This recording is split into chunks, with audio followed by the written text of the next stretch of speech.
ಯಾವುದಕ್ಕೆ what you mean of the position? Sir ಈಗ position ನೋಡಿ ಸರ್, ಈಗ ಸಿಎಂ ಆರ್ಥಿಕ ಸಲಹೆಗಾರ ಪೊಸಿಷನ್ ಹೋಯ್ತು ಸರ್, ಮತ್ತೆ ನೆಕ್ಸ್ಟ್ ಯಾವ ಪೊಸಿಷನ್ ಹೋದ್ರೆ ಏನಾಗುತ್ತೆ? ಹೋಗಿಲ್ಲ, ಇನ್ನ ಎಲ್ಲಿ ಹೋಗಿದೆ ಇದು? ಸಿಎಂ ಆರ್ಥಿಕ ಸಲಹೆಗಾರರು ನ್ಯಾಚುರಲಿ ಸಿಎಂ ಹೋದ್ರೆ ಒಂದು ನಿಮಿಷ ಕ್ಯಾನ್ಸಲ್ ಮಾಡಿಲ್ಲ ರೀ, ಪ್ಲೀಸ್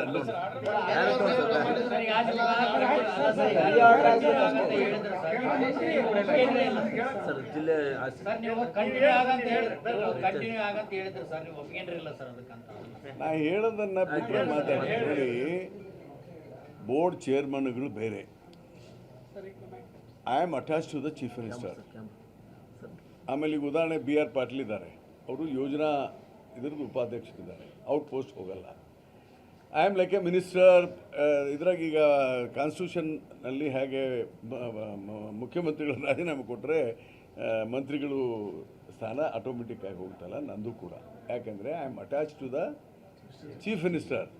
ಈಗ ನಾನು ಹೋದೇ ಅಲ್ಲ, ನಾನು ಹೋದೆ, ಆರ್ಥಿಕ ಸಲಹೆಗಾರರು ಹೋದರು, ಕಾನೂನು ಸಲಹೆಗಾರರು ಹೋದರು, ಇನ್ನೊಬ್ಬರು ಮೆಡಿಕಲ್ ಸಲಹೆಗಾರರು ಆಟೋಮೆಟಿಕ್ಕಾಗಿ ಅದು ದಟ್ ಸ್ಟ್ಯಾಂಡ್ಸ್.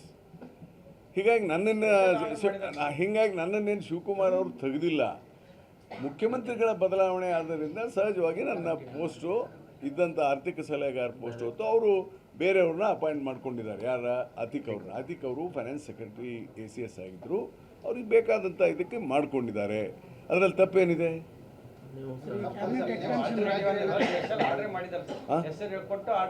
ಏನಂತ ಮುಖ್ಯಮಂತ್ರಿ ಸಲಹೆಗಾರರು ತೆಗೆದಿದ್ದೀವಿ ಅಂತಾರೆ, ಮಾಡಲೇಬೇಕಲ್ಲ ಮತ್ತೆ. ಅದು ಯಾಕೆಂದರೆ ಕನ್ಫ್ಯೂಷನ್.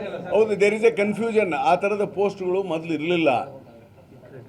ಅವೆಲ್ಲ ದೆರ್ ಆರ್ ಸರ್ಟನ್ ಪೋಸ್ಟ್. ಮತ್ತು ನಾಳೆ TA DA ನನಗೆ ಅದು ಮಾಡಲೇಬೇಕು. ಮಾಡದೇ ಇದ್ದರೆ ನನಗೆ ಆ್ಯಸ್ ಎ MLA ಇದನ್ನು ಮಾಡ್ಲಿಕ್ಕೆ ಬರೋಲ್ಲ. ಮಂತ್ಲಿ ನಮಗೆ MLAಗಳಿಗೆ ಕನ್ವೆನ್ಸು ಇದು ಕೊಡ್ತಾರೆ, ನಾನು ಸ್ಯಾಲ್ರಿ ತಗೊಳ್ಳೋದೇ ಇಲ್ಲ. ನಾನು ಈಗಲೂ ಇದನ್ನು ತಗೊಂಡಿಲ್ಲ, ಬೇಕಾದ್ರೆ ನಾಳೆ ಅದನ್ನು ಸಬ್ಮಿಟ್ ಮಾಡ್ತೇನೆ. ಅದಿರಲಿ, ಅದೇನಿಲ್ಲ. ನಾನು ಏನು ಹೇಳ್ತೇನೆ, ಅದು ತೆಗೆದಕ್ಕೆ ನಾನೇ ಅದನ್ನು ಜಿಯೋ ಮಾಡಲೇಬೇಕು. ನೀವು ಜಿಯೋ ಮಾಡದೇ ಇದ್ದರೆ ನಮ್ಗೆ ಕನ್ಫ್ಯೂಷನ್ ಆಗುತ್ತೆ ಅಂತ ಹೇಳಿದೆ. ಇದು ಮಂತ್ರಿಗಳದ್ದು ಬೇರೆ, ಅದು ಆರ್ಟಿಕಲ್ ಇದ್ರ ಪ್ರಕಾರ ಇಮಿಡಿಯೇಟ್ಲಿ ಹೋಗ್ಬಿಡ್ತದೆ. ನಮ್ದು ಹಂಗಲ್ಲ, there should not be confusion. ಹಿಂಗಾಗಿ ನಮ್ಮನ್ನು ತೆಗೆದಿಲ್ಲ. ಶಿವಕುಮಾರ್ ಅವ್ರು ಏನು ನಮ್ಗೆ ವಿರುದ್ಧಿಲ್ಲ. ಯಾವನ ಏನಾರ ಮಾತಾಡ್ತಾನೆ ಅಂದ್ರೆ ನಾನು ಸುಮ್ಮನೆ ಇರ್ತೀನಿ. ಯು ವೇಟ್ ಆ್ಯಂಡ್ ಸಿ, ಆಯಿತಾ? ಕ್ಯಾಬಿನೆಟ್ ಎಕ್ಸ್ಪೆನ್ಷನ್ ಬಗ್ಗೆ ನನಗೆ ಗೊತ್ತಿಲ್ಲ. ಕ್ಯಾಬಿನೆಟ್ ಎಕ್ಸ್ಪೆನ್ಷನ್ ಮಾಡಬೇಕಾದಂಥವ್ರು ಯಾರು? ಸನ್ಮಾನ್ಯ ಮುಖ್ಯಮಂತ್ರಿಗಳು. ಅಲ್ಲ, ಒಂದು ನಿಮಿಷ ರೀ, ಸನ್ಮಾನ್ಯ ಮುಖ್ಯಮಂತ್ರಿಗಳು ಕ್ಯಾಬಿನೆಟ್ ಮಾಡಬೇಕು. ಆಮೇಲೆ ಪಕ್ಷದ ವರಿಷ್ಠರು ಅದಕ್ಕೆ ಒಪ್ಪಿಗೆ ಕೊಡಬೇಕು.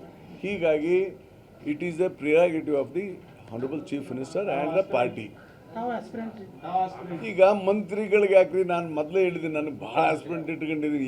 ಆಗ್ಬೇಕಲ್ಲ, ಪ್ರಧಾನಮಂತ್ರಿಯಿಂದ ಹಿಡಿದು ನನಗೈತಪ್ಪ, ಆಗ್ಬೇಕಲ್ಲ. ಅದೇ ಈಗ ಅದು ಕೊಟ್ಟರೆ ಬೇಡ ಅಂತ ಅಲ್ಲ, ನಾನೇನು ಹೇಳ್ತೀನಿ, ಅಲ್ಲ ನಾನು ನಿಮ್ಗೆ ಹೇಳ್ಬಿಡ್ತೇನೆ. Very simple. I want to make big. ಮಂತ್ರಿಗಳ ಸ್ಥಾನ ಕೊಟ್ಟರೆ ಯಾರು ಬೇಡ ಅಂತಾರೆ? ಒಂದು ರಾಜ್ಯದ ಸೇವೆ ಮಾಡಲಿಕ್ಕೆ ಅನುಕೂಲ ಆಗ್ತದೆ ಅನ್ನೋದು ಸಹಜವಾದಂಥ ಬಯಕೆ ಇರ್ತದೆ. ನೀವು ಮಂತ್ರಿಗಳಾದ್ರೂ ಒಪ್ತೀರಿ ಅಂದರೆ ಎಸ್, ಡೆಫಿನೆಟ್ಲಿ ಕೊಟ್ಟರೆ ಒಪ್ತೀನಿ.